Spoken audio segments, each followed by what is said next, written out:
Good morning to all those present this morning, and thank you for joining me today. My name is Eric Flores, and I am the City Attorney for the City of Palmview. Up here this morning, I'm joined by City Manager Michael Leo, Chief of Fire Jerry Alanis, and alongside him are some of his hardest working firemen here today. First and foremost, on behalf of the City of Palmview, I want to take this time to extend our deepest and our warmest condolences to the Hernandez and the Gutierrez family for their tragic loss. May God give them the strength and the courage to endure this pain. Yesterday, an attorney by the name of Chris Mile made several false, misleading, and inaccurate statements in regard to the City of Palmview, but most importantly, about the quality of the work that these fine gentlemen behind me.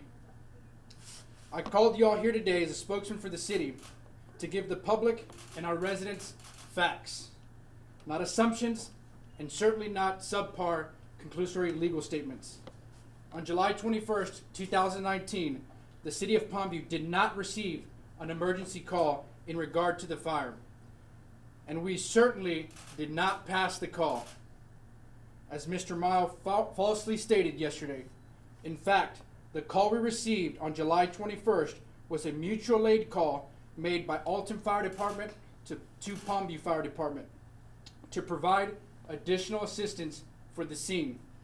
Our records will show that on July 21st, 2019, the Palmview Fire Department received only 3 calls for service, all of which were not related to the incident in question.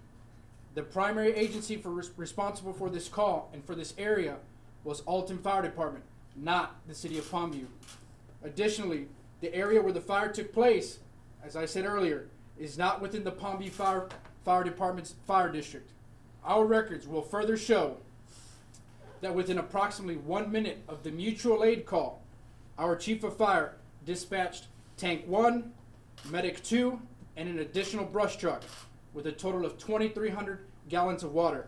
Shortly thereafter, Chief Alanis initiated a second alarm to recall all resources and personnel to the scene. While at the scene, they took all commands from Alton Fire Department, as they were the primary agency of the scene, and we began to aid them by passing water to their fire trucks. The City of Palmview at no time during an emergency situation calculates or anticipates any sort of resources or reimbursement for their actions. These fine gentlemen behind me are here to save lives, and that's it. We are a nonprofit organization. We are an entity whose job is to care for our residents and our neighboring residents. In this particular situation, we sent, as they would say, the cavalry. And Chief Alanis didn't think twice about it. In total at the scene on behalf of Palmview Fire Department were 11 total personnel. In the little time I've known these fine gentlemen and Chief Alanis, they've stood true to the mantra, mission first, people always. The City of Palmview wishes to make it clear to our residents and to the residents of Hidalgo County that the statements made by Mr. Mayo were inaccurate and prematurely made as it relates to the City of Palmview.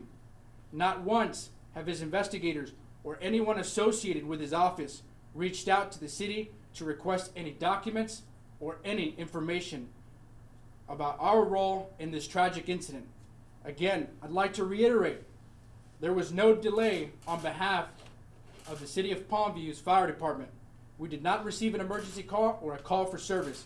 What we did receive was a mutual aid call from Alton Fire Department, and our records will show we responded efficiently and sent all resources to aid Alton Fire Department in containing this call.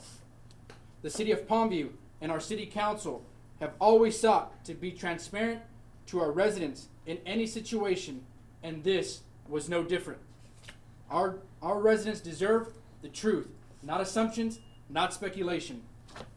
The statements made by Mr. Mayo about our city and our capabilities of these fine gentlemen and of our fire department are deeply troubling and concerning. Our goal today is to ensure our residents and our city and our fire department's main objective is and always will be the health and safety of our residents and of our neighboring cities who call upon us for mutual aid.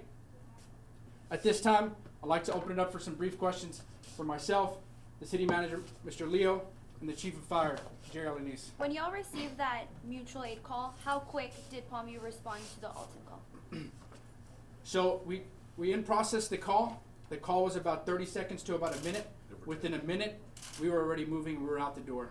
Do you know how long Alton was there before they called y'all? That I don't know.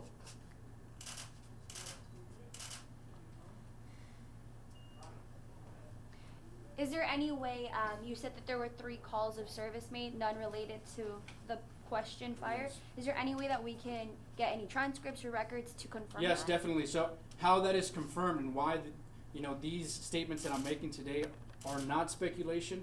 They're not assumption. The first thing we did here at the city of Palmview is we requested those calls from the dispatch center. I believe it's the LGRVDC. And on there you will see the calls that we received that day. There were 3 calls that were not for service related to this incident.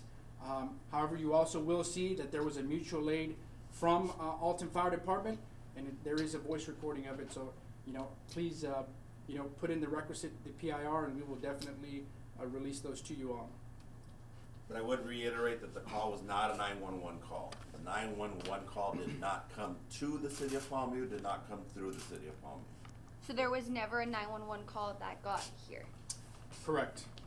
Yeah, and primarily, again, to reiterate, is that particular area that's in question, on July 21st, it sits outside of the Palmview Fire Department's fire district. And to kind of reiterate to what Mr. Flores is saying, essentially, had the city of Palmview received a 911 call, we would have responded to that call. We would not have not responded. We would have responded and let the agency that would have been responding initially, let them know that we're also en route as well. Just for the record, can we have your first name, title? Absolutely. Jerry Alaniz, Fire Chief. Can you spell the name for us, please? Sure. Jerry, last name Alaniz. Thank you. What are your fire district boundaries? So essentially, our fire district boundaries are from 3 Mile Line south of the river, from Moorfield to Iowa Road.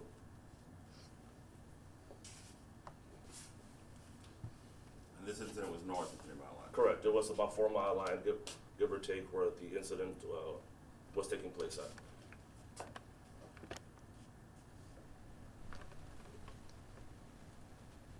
At this time, is there going to be any other legal action on behalf of the city? I mean, you say that you all haven't even been contacted by this attorney, right? So it's just kind of waiting, or what are we doing now?